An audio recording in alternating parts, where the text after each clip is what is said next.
Hello everyone, good morning. Welcome to Tapas Project Shaala. I'm sure today will be as enriching as it was yesterday.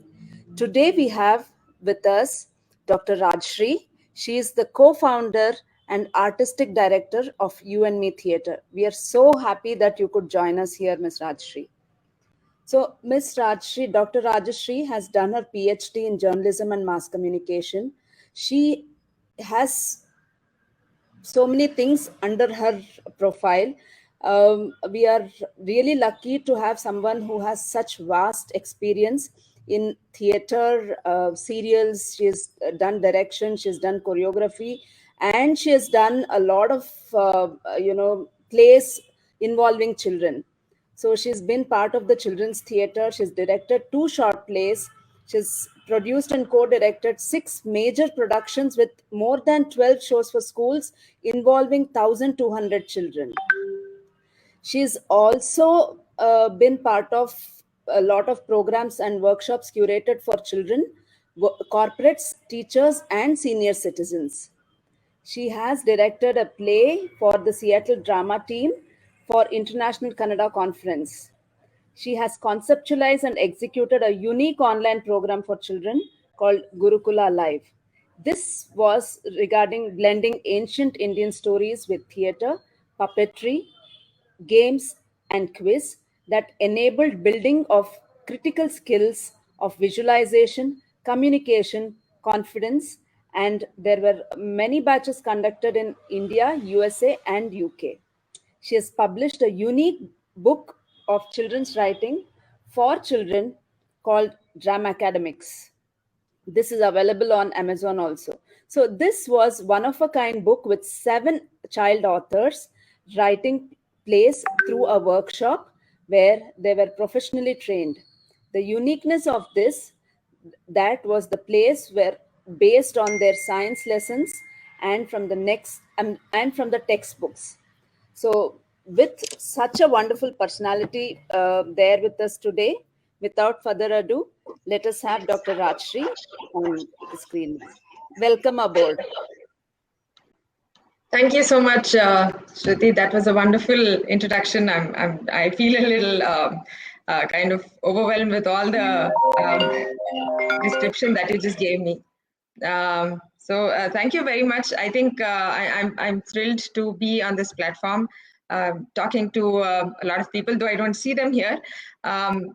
It's nice to be talking about what I really believe in, what I'm really passionate about, and thanks for giving me a platform to share my experiences and my thoughts on children, art, and education. So yes, thanks to Preeti and Tapas. Looking forward to a lot of interaction from all of you. I will just quickly share some of my work that I have done. Also some of what Shruti was talking about. So I will talk about that in a little more detail. And then we can probably get into some question answers. If you have questions, feel free to put them in the comments section. And I probably will not be able to get access to that.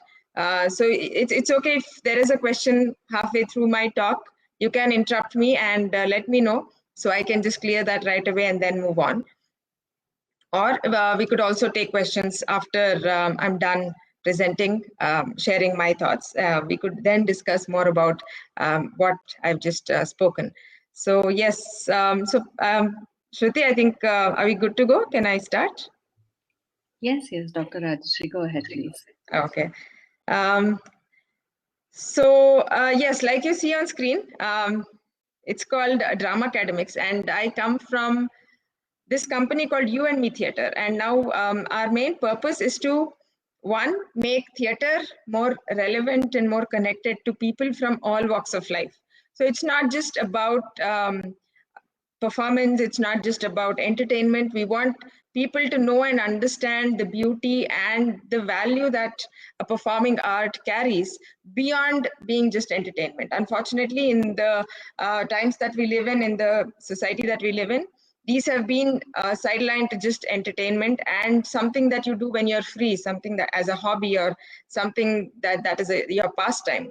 But we are very, very keen on letting people know and convincing people about how this needs to be mainstream. It is like the need of the day for theater or some performing art to be a part of everyone's lives in whatever capacity, in whatever way it may be. Everyone don't, you don't have to become actors or technicians or singers or anything of that sort.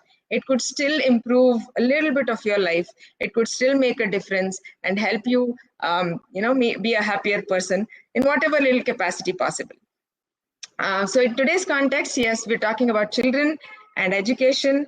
And I've heard two wonderful speakers yesterday talk about project-based learning. I think both of them were excellent. I got a lot of inputs. I got a lot of information from both their talks. So with such wonderful talks behind me, I don't know if I will match up to that, but I'm just going to share what we have been doing at YouAndMe Theatre so far. So dramAcademics, I call it the art of teaching through art, but it's not really about teaching, right? Teaching may not be the right word, and that is exactly what we're all fighting. It's more about how children learn and how we make them learn. So before we get into this, I'd like to quickly look at what learning is. Now, on your screen, you will probably see a definition of learning. So this reads as the process of facilitating the acquisition of knowledge of the world around us, along with the skills, morals, beliefs, and habits for career and other requirements. Now, this almost seems very, very close to how we see today's schooling, today's education, and also what we have all been exposed to. We as children were told this is what you should be doing, this is the purpose of going to school. Now, here is another definition. Focus on the holistic development of the individual by taking care of both the inner and outer self. The system, the education system, focuses on the moral, physical, intellectual, and spiritual aspects of life. Now, this is also a definition of what we intend to tell the children, what we intend the children should be exposed to. Now, what is the difference between these two? What is the first definition? What is the second definition? Okay, here it is. The definition that we first looked at is the definition of education as we see as per the Western education, the education system that we follow, the British education that we have been following for decades together, and what we all were exposed to as children. The second one, the one on your right, is the definition of Vidya. Vidya meaning, of course, the meaning could mean the same, but this is in reference to what Indian education really meant. Vidya in terms of how we as a country, we as India saw education many, many thousands of years ago. So this definition that we see today and we connect to and we want to make our education more holistic. But yes, our own education, the Indian education originally was exactly this. It was not really about telling children what they have to do. It's about letting the children explore and learn. Now, this is the further explanation. The Western education, the system that we follow, intends to teach, intends to instruct or inform or tell the child that this is how the world is, this is how the systems are, and this is how you should lead a life, and put them into a box. Versus what we in India believed is that Vidya, the root word vid, means to reason, to find out, and in a direction towards knowledge. Isn't that beautiful? The whole concept of learning is about discovery, exploration, and finding out towards gaining higher and higher knowledge. And this never stops. It is not about your primary, high school, secondary, college, and then you finally get a certificate and you say, I'm done with my education. Yes, probably the one on your left you are done with that education. But the one on your right will go on as long as we're alive. That is the beauty of how we saw education back many centuries before in India. And it's very nice, very exciting that we're actually now, coming around to understanding this and, getting back to this concept of education where we talk about a holistic development, where children explore, understand, and learn out of their own curiosity. And along with that, develop a lot of skills and morals and beliefs, which are both internal and external. So there is a lot of internal development that happens to every child. And of course, externally, they start understanding a lot about the world around them. So with this, we at YouAndMe Theatre kind of started our journey in children's theatre with these things in our mind, saying theatre, yes, just doesn't mean getting them to do a play. It's simple. Give them a script and give them roles and say you learn these lines and come, and tomorrow we'll tell you stand here, say your lines, and everyone claps. Now that is not what we wanted to do. We wanted them to go through an experience for every play, and then at the end of the performance, they should be enriched. There should be something new that has grown in them. That is what we wanted to give. And with this idea, we kind of worked with a lot of schools, thankfully, a lot of teachers and schools supported us in this endeavor. And we were able to, experience this beautiful concept with a lot of children and their parents. We got to interact with a lot of parents as well, get their feedback about how the child is responding, because it could be very different in the way we see their response from what the parents see. So we wanted the parents and the teachers to give us the feedback about what change they see and how they respond to what we are doing. Now, here's a quick example about one thing that really stood out from the feedback. So during our extensive work with schools, when we initially interacted with the parents, usually, I'm sure all of you also have had similar complaints. My child doesn't concentrate, is very distracted, always watches gadgets, always playing, and never focuses on the textbook and notes, never completes. So these are very, very common complaints that parents have. The second one is forgets what is taught. I teach him everything at home. I send him to tuitions. I do that. I do this. But when it comes to exams, my child forgets everything and doesn't write anything on the answer paper. Very common. And the third, of course, yes, no discipline. Doesn't listen to me, doesn't get up on time, doesn't eat on time, is always playing. So this is a very, very common thing that we heard. It's not about one child, but yes, it was across all kinds of schools and children. But well, when we started doing theatre with them, when we started working with these children, and mind you, we didn't know who these children were. So we didn't go there with a preset mind that, this child has this complaint. We were completely unaware about the background of every child. We didn't know who scored well, or who has a problem, who is a slow learner, or who is very active, who is good in sports. We had no idea. We just went out there and started working with them. And, we just had our fun doing theatre.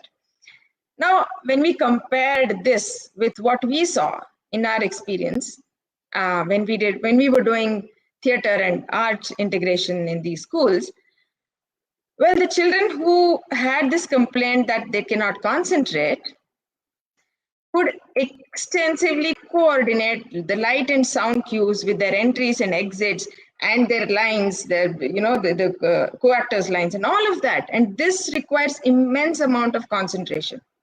And being in theatre for more than 2 decades, believe me, it is a huge task. It is very, very difficult even for an adult actor, a professional actor, to coordinate all of this, and things go wrong. But children were excellent. We didn't have to worry about this. Once we did our tech run and things went well, we knew they would be great. So that ability to connect all this and focus and perform comes with concentration. And the same children who had this complaint of cannot concentrate could do all of this so easily. And the children whose parents said that they forget everything that is being taught at home, They, of course, invariably remembered all their lines, and they even remembered the cues and the lines of their friends. And in fact, we did it the consecutive year. We went there for the second year. They, in fact, remembered what they had said the previous year. You know, they started rattling off their lines that they had learned last year. They just wanted to, you know, impress us. That is the extent of memory they have. That is the capacity they have. But why don't they remember their answers? Well, it's for you to answer. And when it comes to no discipline, we really, honestly, I'm not exaggerating, all rehearsals began on time. We never had to wait for anyone, or we never had to say someone didn't come, someone came late. None of this happened. Children were there on time. Now, how does this happen? How did this change come about? So these complaints on your left is not really about the child's capacity at all. When the child can do the same thing when put in a different context and not here in the classroom, we know that it is not really about the child's capacity at all. So we know very clearly that the problem lies in the way it is being given to them.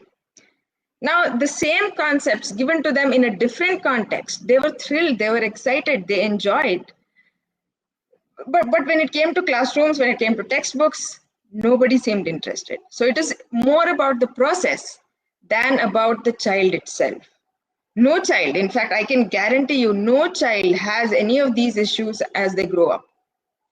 It is only we that create such situations and, you know, build these shortcomings in them.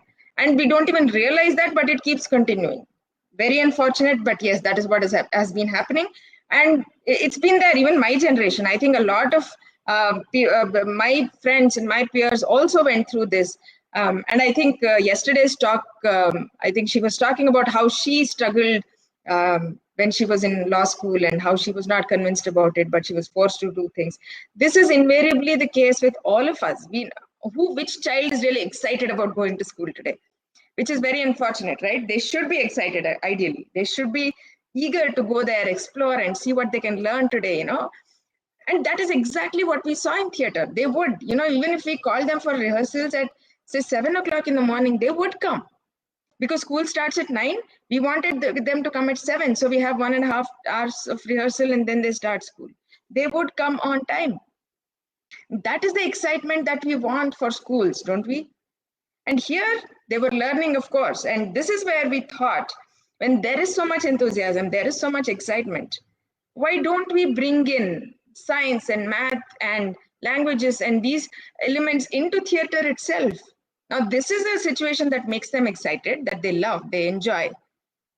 And they're learning skills, life skills, they're learning confidence, they're learning communication, they're learning leadership.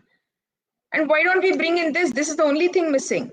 So why don't we start giving them small information about science and something about math and make it even more exciting? Now, math will not be burdensome anymore.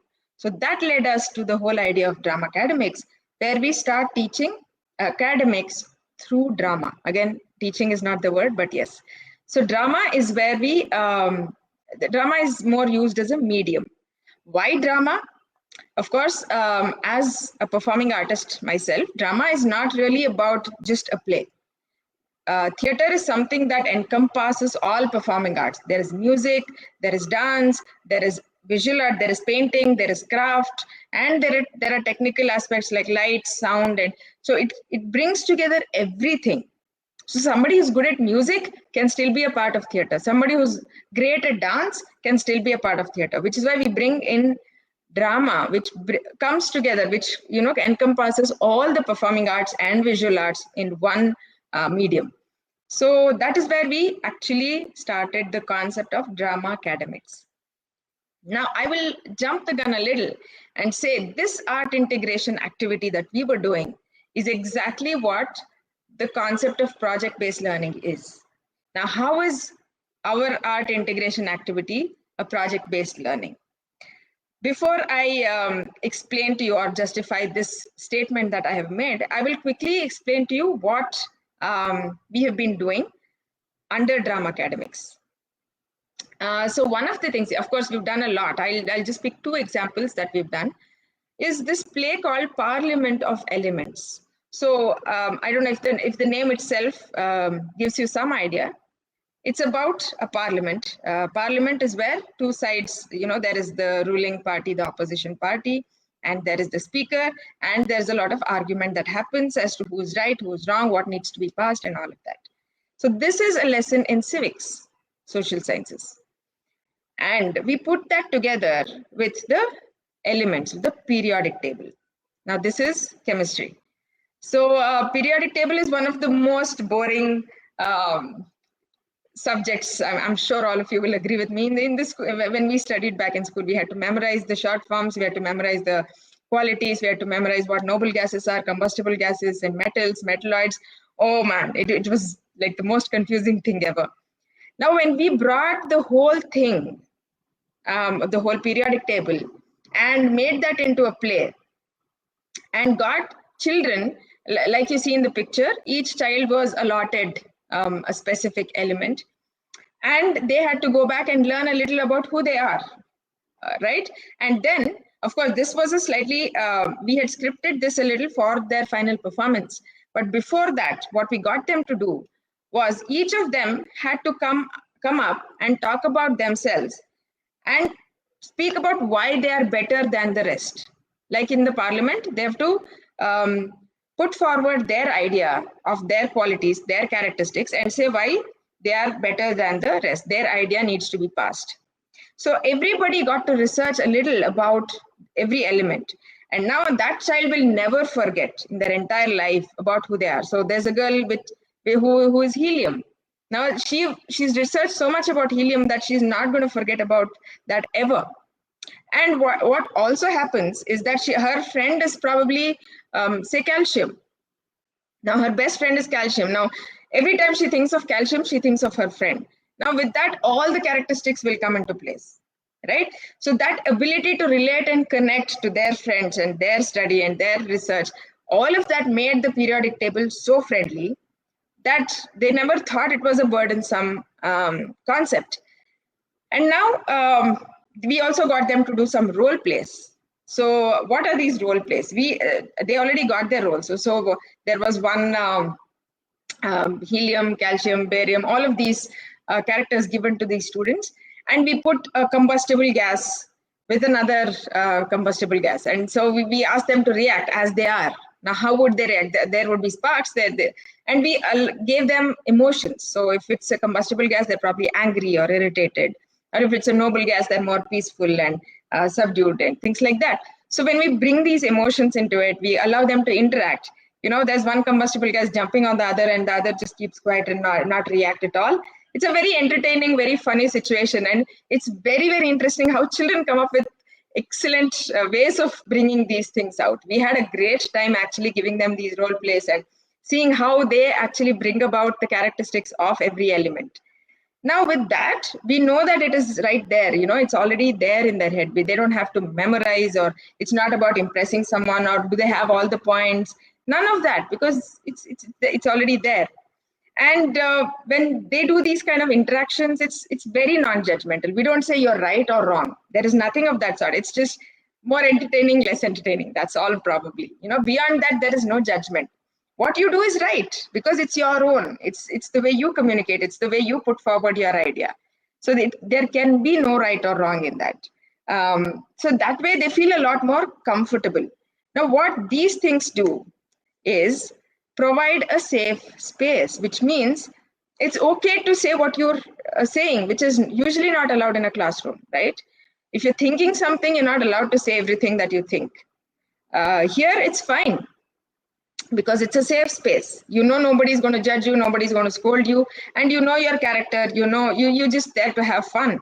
So that allows them to think in so many different ways, and their imagination, their creativity is so huge that the whole experience becomes very interesting for us and the children.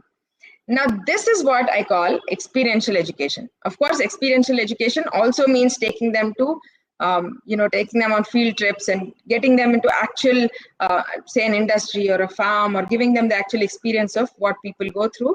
That is experiential education. But what we do in theater is give them an experience of what they cannot see in the real world. Now the periodic table is just there. The elements are just there. You cannot see all of these, or you cannot experience all of this viscerally. Now by giving them the characteristic itself, they got to experience every element. They got to see every element. They relate their friends to the periodic table now. So these are called simulated experiences. We did another example where we gave them roles in the process of the photosynthesis. Photosynthesis is something you cannot show them directly, right? You can only tell them. Diagrams can be drawn on the board, and you can probably make videos and show, but it cannot be directly experienced, right? And you cannot talk about the plant cell and how the sunlight and water goes there and how it prepares food. These are only imaginary. But we gave them roles. So one was the root, one was the stem, and one was the plant cell, one was the leaf, one was so there is sunlight. So it was almost like a live kitchen there. So one brings an ingredient here, one brings an ingredient from here, and how in this plant cell they mix all together and prepare the right kind of nutrition that's required for the plant, and then it goes back to all parts of the plant, and then there is the flower, there's the fruit, and how all this happens. So they actually, experience what happens in a plant. Now that is what I call simulated experience. This is experiential education. And all of this happens in a very, very comfortable, safe space where they know nobody is judging them. Nobody is making comments or giving them marks or none of that. So there's so much fun involved in it that they kind of, these concepts just stay very strongly in their minds. Now, this is the second example that I want to give you. I think Shruti also mentioned about this. So this is a book that we got some children to write. This was done during the lockdown because, of course, everything was online and we could not. This is all very live and in person. And all of that was cut off during the lockdown and we had to do things online. So the best way was to get them to write. Right now, when you could instruct them to write, give them the right ideas, and then it's possible online. You don't need them to be in person. So we got a professional playwright and a screenwriter from New York Film Academy to give them the actual professional process of writing a script, a play script. So how do you introduce the character? How do you create characters? How do you give them a character arc? What does that mean? And how do you introduce them and build a small conflict and how that builds and how the conflict is resolved, what are the different kinds of conflict you can create and how it all, there's a twist in between and then it all resolves into some conclusion. So a very professional way of looking at the whole script. So we gave them this. Very interestingly, they kind of lapped it up because they loved stories. The movies they saw, the books they read, all of this had this structure that we gave them. So they could relate to their favorite movies that they had seen. And we wanted them to adapt this playwriting concept into a lesson of their choice from their science textbook. Of course, all their lessons were now online. They were feeling bored. They were feeling irritated because every other day they're sitting in front of the laptop. Now, the same textbook became very interesting because the characters, the different parts of the textbook now started becoming characters. They started getting emotions. They started fighting. They started jumping from the plane and they went into the ocean. They all sorts of things. So you can see on the screen the examples. These are the 7 stories that the children wrote. So you can see the variety, from the human body, animal life, plant life, insects and bugs, and rocks and minerals. So there is a whole variety of the entire science textbook in this. So it's all very interestingly written, and that gave us a peek into what is going on in their head, the kind of adventure, the kind of dreams that they see. All their imagination could be brought in here, but in the process, while creating the character, they have to do research. Now, for example, the top right, it says 2 Faces of the Portal. That is a story, that is a play written on rocks and minerals. Now for that, she made a few, some rocks and minerals were characters. So she decided the rocks that were hard in terms of moss. Now these are things that some of them don't even find a place in the textbook. Now she researched all of that and put that into the story. A rock that is hard, She gave that a very strong emotion, a very stubborn person, very strong person. And a rock that is very soft, like calcite, breaks very easily, is a very gentle kind of a person. And this whole story is about bullying that happens in school. Now, this is probably something that she has gone through. Now, she could bring, or something that she has seen in her school. So she could bring these elements and connect a hard rock, a very stubborn, strong, arrogant person, to a very soft rock who is gentle and mild, who is probably getting bullied all the time. And how this conflict comes into a resolution, how this soft rock also comes to terms with the bullying in school. Now, this was amazing writing. We never thought, they could think on these levels and connect all of these together. We didn't teach them this. We just gave them the format and allowed them to write. Of course, we handled them at every step, guiding them. But the final script was as they gave us. We didn't make any changes. Probably a few punctuations here and there or grammar issues here and there, but the story remained the same. We kept it as it is because they were so good. We didn't have to change. It didn't require any kind of editing from our side. So that these kind of experiences that we give them help them look at these concepts in a completely new light.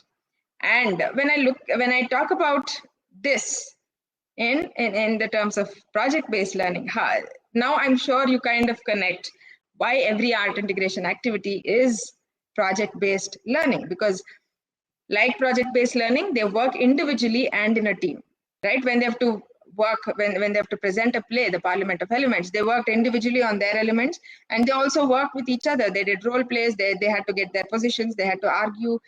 It also worked, it also was teamwork. So there is empathy, there is understanding, there is also a lot of emotions at play. So there is both, which works. And there is problem solving.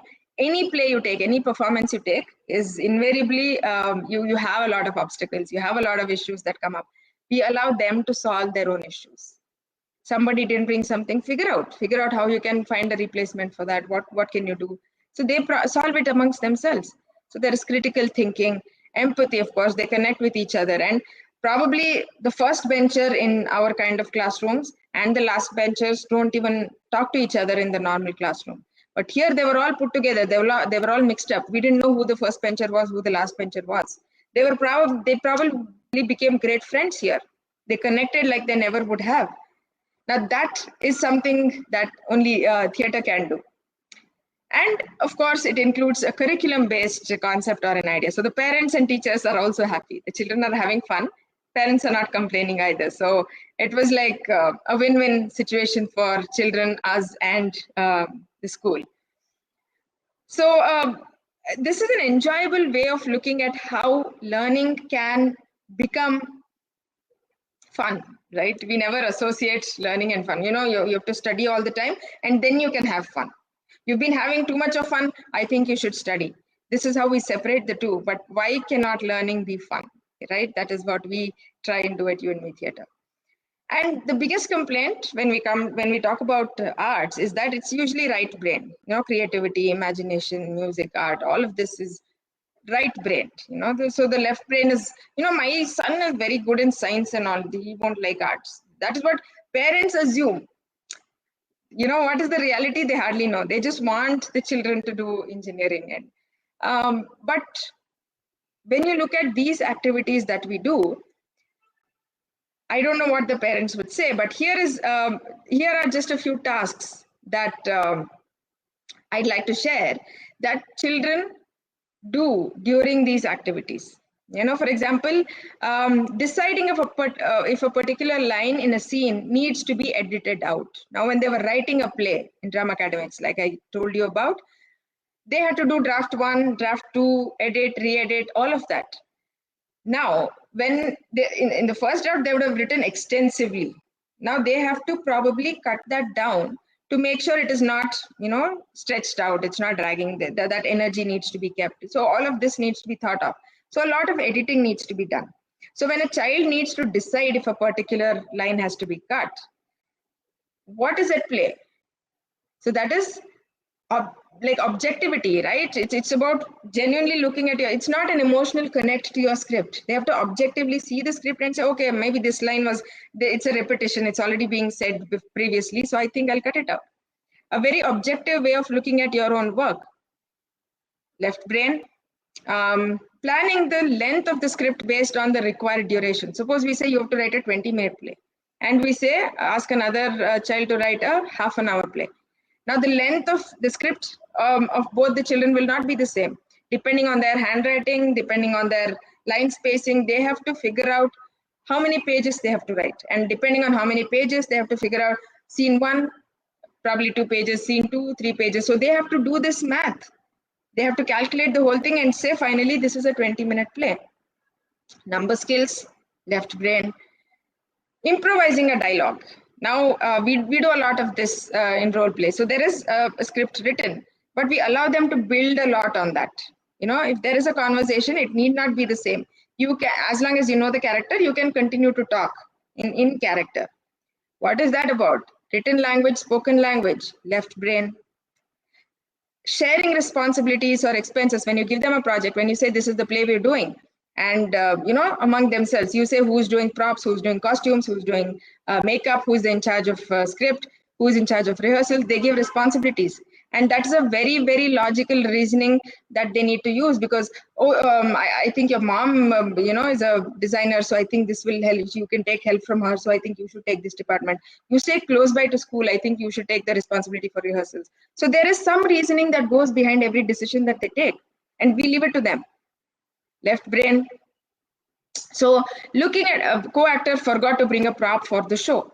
Suppose there is a sword that needs to be brought and one of the kids forgot. So problem solving, they need to immediately look at another option. Do you just mime, just hold it pretending like there is a sword, or immediately cut a cardboard or a paper or color it and do something about it, or use a ruler or a scale in place of the sword? Think of an alternative. Right? What this is all left brain, invariably left brain. None of this is very emotional or arty or creative. Of course, there is creativity, of course, yes. But which is why we say when you look at art integration, it is not predominantly right brain. There is a great, perfect balance between left and right brain when you bring in art integration, plus they're learning the curriculum. So these skills that they learn, which are left brain, and the creativity that they bring in, which is right brain, helps them develop so well, along with the textbook lessons that they're learning, that, you know, the confidence that they exude is for you to experience, because they know, it's like the confidence is there, you know, they sort it, they can answer any question, they can solve any problem, they're not scared. And that ability to say that I will handle it. You know, if there is a group, okay, I will take care of it. Today, suppose I say I cannot come for rehearsals. Say, no, ma'am, don't worry. We'll handle it. We'll do our rehearsals and show you tomorrow. That is what we really like. And now that comes with theater, because they know, we know they can handle it. And yeah, so in conclusion, I think, you know, looking at progressive classrooms that we have in project-based learning, which is an amazing concept, because it is about giving them a live project and letting them go through the whole experience and finding solutions by themselves. And this, of course, it takes time for us to bring in these concepts into the regular Blackboard structured classrooms that are predominantly in the mainstream structure. And for parents to accept this, for teachers to come to terms with this, it takes time. It is not going to be very easy, but I hope we can. But of course, there are a lot of issues that we need to also, questions that we need to also answer in terms of the numbers, the population that we are looking at, right? You know, these kind of progressive classrooms with one teacher for every, say, 8 to 10 kids is a luxury. Not many schools can afford this kind of luxury. There are like 40 kids, 50 kids for one teacher. And that is the kind of population we have in our country. And can we afford quality teachers? Because PBL requires a lot from the teacher. It is not just about knowing your lessons. Anyone who has studied physics cannot teach physics. The teacher needs to be so much more prepared and planned before coming into every class. Unlike a lot of teachers today, they've been teaching the same physics lesson every day. They don't even prepare. And are they good in teaching? We don't know. In fact, a lot of revelation happened when online classes happened, and parents were shocked to see the kind of teaching, the kind of language that, the grammar that the teachers had, and the quality of teaching. And parents, in fact, a lot of them stopped their children from going to school. They said, we'll homeschool them. So there is a dearth of good teachers, even for the regular mainstream classrooms. We are not finding good teachers. And for the PBL structured classrooms, can we find so many teachers to suit our population with such quality, with such passion, where they work and plan and come to the school every day with such enthusiasm and excitement to get the children to do these things. So that is, I think, one challenge that we need to address, because it's not easy, the rural schools, the Anganwadis, and all the kind of variations that we have in our country, bringing in this concept may not be as easy as we think. But of course, if it does, it's great. That it is ideal, and I would be really happy for that generation of children who have been able to have PBL classrooms. Now, just rounding back into where I started when I was talking about Vidya, which actually means exploration and discovery towards knowledge. This progressive classroom with project-based learning is very, very, very similar to our Vedic Gurukulas. In fact, it looks similar almost in the picture that you see. It is just one guru with a group of shishyas. And the guru really did not, it was not a group a thing taught. The same lesson was not taught to everyone. Of course, there were some hymns and some set of lessons that were taught to everyone, but the guru knew every child personally. They stayed with the guru. So depending on what the child's aptitude is, the child's temperament is, the guru used to give them individual tasks as well. They used to do everything around the guru's hermitage. They used to, help around in running the house, doing the yajnas, or going into the forest, getting food. They used to do all the daily chores. Through all of this, the guru used to give them certain projects, right? Give them certain tasks and consciously put in some obstacles there, put in some problems there, and see how the disciples solve it, see how they figure out a solution for that, and how they come up with. And if they cannot solve, they again come back to the guru, and he helps in giving them, guiding them through the solution. And so this is very, very, very similar to the ideas that we are talking about in today's project-based learning concepts. So in fact, if we are able to actually delve a little more into how these things were, and how the classroom, how the classes, how the guru actually taught them, and what were the different steps, different stages that they went through, I'm sure we'll get a lot of insight on how we can adapt that to today's system. Because the Vedic Gurukulas are tried and tested. It is practically accepted. It was there for thousands of years before a lot of things changed in India. So this is a proven, tried and tested method which has been extensively successful over centuries, not just a few years.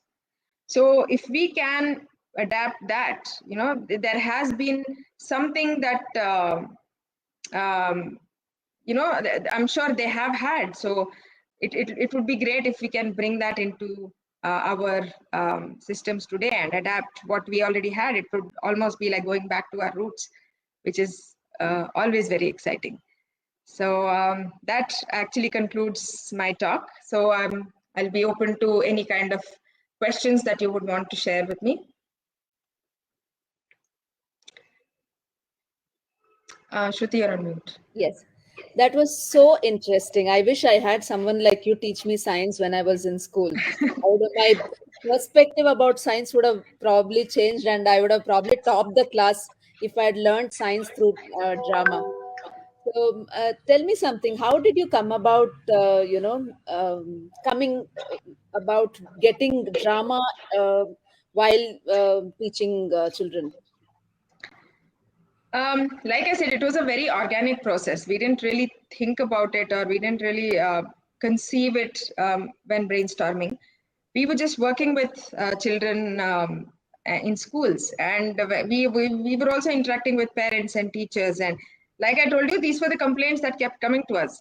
And after the production was over, they were completely overwhelmed. In fact, a few parents, in fact, even came and cried in front of us. They said, this is very, very surprising. I never expected my child to perform so well. He cannot remember 4 lines in an answer, and he's saying an entire monologue on stage in front of 1,000 people. I had never in my dreams thought that my son could do something like this. In fact, one example that I'd like to share, this was a boy who was, I think, in his first grade, 6 years, 7 years, kind of an age group. And of course, we work in a mixed group. We don't really segregate them as first grade, second grade, none of that. So we all put them together. And we just gave them scripts and allowed them to try out lines and gave them roles. And we just went through our regular process. Like I said, without checking on the teachers, asking who has good memory, who can speak well. We didn't get that information before at all. So what we saw during rehearsals is what we took at face value.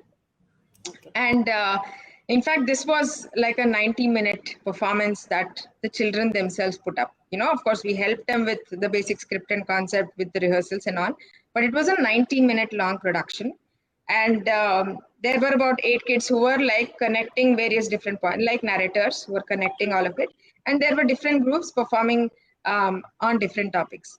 And now this boy was a part of the narrator group, which means he had something to do throughout 90 minutes. He had a lot of lines, a lot of speaking to do, and he had to remember when exactly to enter, when to exit, and what to say. So throughout, so it was a lot. His script was very lengthy. And of course, he was like any other kid. Initially, it was a little difficult. We helped him, and he did great. He was one of the best performers at the end of the show. And post the show, we were in for a shock when the parent and the teacher came up to us and said, just 1 year back, he had undergone a brain surgery. And he, in fact, could not hold a pencil with his hand. His motor skills were gone. And his ability to grasp things were very, very slow. So he was considered a slow learner in school, and he was being given some extra coaching and stuff like that. And now he is the hero of our play. He took the whole play through for 90 minutes. And that was both shocking and surprising for us. And the parent and the teacher, they never expected, they never thought that he would get a main role. They probably thought he would get 1 line or 2 lines, somewhere here he would just enter, say, and leave, because that is all he can do. They had just accepted that that is all he can do. Now, when we didn't know about it and gave him a lead role, and he performed that to perfection, nobody thought, because science said, the doctors had told he will not be able to catch up with the rest of the kids for the next 2 years. He will need 2 years to get back to normalcy. So this kind of defied what the doctor had said, because I think that is what theater does. It's a lot about psychology and a lot about group dynamics that motivates every child to push harder. And at that age, when they're growing, if they can push with their own, self-motivated work, they can achieve amazing stuff. Nobody knows, because the child himself did not know. Thankfully, he did not know that he will take 2 years to come up to the mark.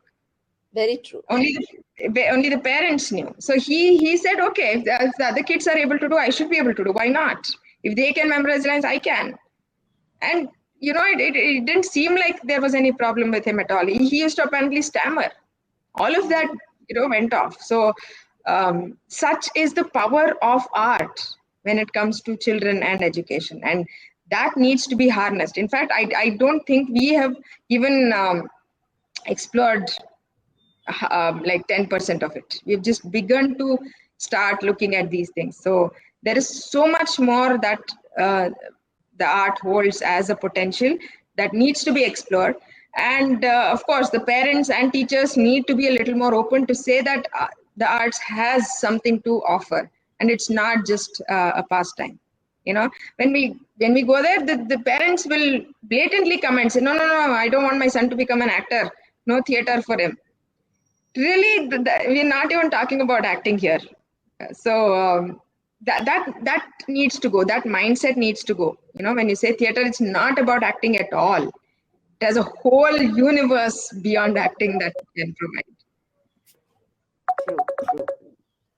So, the whole concept of having fun while learning, this brings in opens up a whole different world to the children. And what you said just goes to prove that children learn so much better when it is not in a forced environment. When they Absolutely. don't have to sit by a textbook and say, okay, these are the lines you have to memorize, and you have to go give an examination where you're going to be judged, and you're not able to learn just for the fun of learning. So I think this brings about a whole lot of change in the way we look at education. But again, when you talk about examination, there needs to be some kind of evaluation. I think the first Yes, of speaker course. yesterday also spoke about it, because that Exactly. has been the biggest issue in today's schools, because art education has been stressed upon in every new education policy, or every curriculum framework that has been framed. Everybody has said that art needs to be a significant part of classrooms, but Correct. only because it does not have marks, only because it's not going to total up to your final board exams. Neither the school nor the parents take it very seriously. It is very conveniently ignored, because No, when it comes to when the exams come closer, the music class can be a revision class for maths. That is what will happen. exactly, exactly. So unless there is a stake given to the art saying you learn this, you will get a certificate, you will get certain credits, you will get certain, that seriousness, at least initially for the changeover, will not happen. Hmm. So though I'm not a great propagator for marks and exams for arts, there Right. has to be some credit given to the arts, which will help the child take things further, Correct. whether No, in 10th or 12th or wherever. the right assessments are necessary to be put into place, right? Absolutely.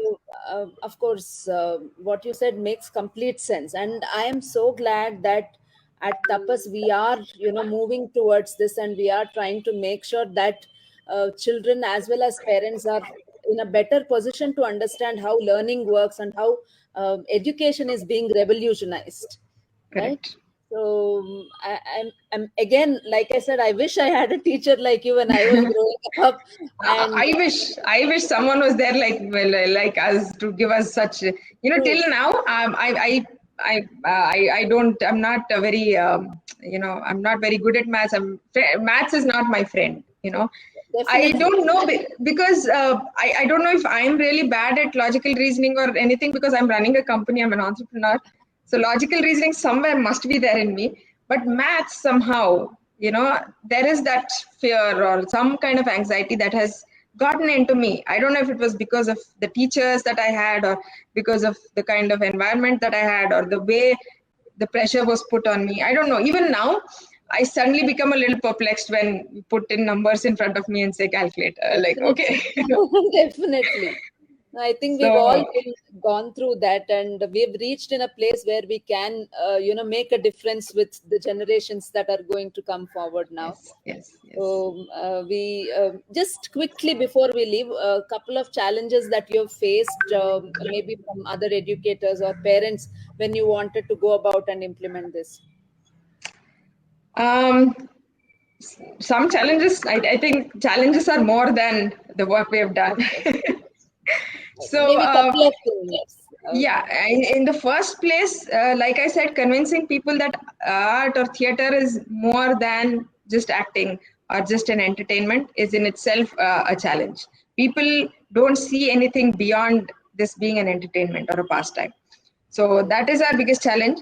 And schools, yes, because there is something new. They know we have potential. They know there is something exciting for the children. But unfortunately, they feel so helpless that they have their portions to complete, they have their syllabus to complete, and their exams are scheduled, the tests are scheduled, and everything is packed. They don't seem to have this kind of free space where a particular lesson has to get over in, say, 5 periods. Now, when you allow for this kind of discussion or role play and allow children to explore, you cannot say stop at one point, right? If it is developing, if it's growing, they're excited about having a conversation about a certain topic. You should allow them to do that. that flexibility is not there in our school systems right now. So I'm not blaming the management or the teachers either. They are helpless in their own way That's because the way they the have system their, works. yeah. So though, I've had teachers and academic heads come up to me and say, I really wish I could somehow squeeze in this, and they manage to give us a weekend slot and say it's okay, not just one period, you can take the entire thing because it's for club activities. So we'll eliminate the other classes and give you an entire weekend, an entire Saturday. But that's all we can do, nothing beyond that. I'm so sorry because the other classes are packed. Now that is a challenge because whom do we blame? There is nobody here to kind of take responsibility and say we'll change the whole system. It cannot happen overnight. Yes, it is a process, but thankfully, step by step, if there is some conviction, at least, by a few parents here, a few teachers here, some managements there, and, exciting schools like Tapas, which are taking such wonderful steps to make small changes in whatever capacity you can, I think this will eventually grow up to make a bigger change. So hopefully by the next generation, we will have a better education system, I hope. Yes, yes. So, like you rightly said, we are, I think, en route to making extracurricular as co-curricular activities. All art and craft and music and sports have to be part of the curriculum and not extracurricular And the activities. good news is the NEP 2020 says Yes, that there is nothing called extracurricular. extracurricular. Yes, There is no curricular or extracurricular. There is no division made. So correct. everything is curricular. Everything is important. Everything is mainstream. So now even topics like value education or inclusive education or moral science, these things also, sports, these things also have been made mainstream, right? So as per the policy, I don't know how it will get executed, how it will get adapted in schools, but at least the policy says there is no extracurricular. Correct. Everything comes as important as your science or math. So thankfully, at least up there, the policy makers have seen the value. I hope it gets translated. Let's hope so. With that hope, I would like to say thank you. You really opened up, so many aspects for us to, work upon, and I really hope that the NEP brings about the change that is much required in the education system. And we really hope that we can hear to more exciting plays and dramas that you are going to be coming up in the future as well. Thank you, Rajashree, Dr. Rajashree, for being part of Tapas Project Shala. It was wonderful to have you here on this Sunday morning. Thank you so much, Preeti, Shruti, and the entire Tapas team. Hope to be working with you in future as well. We will definitely work together. Bye bye. Bye bye.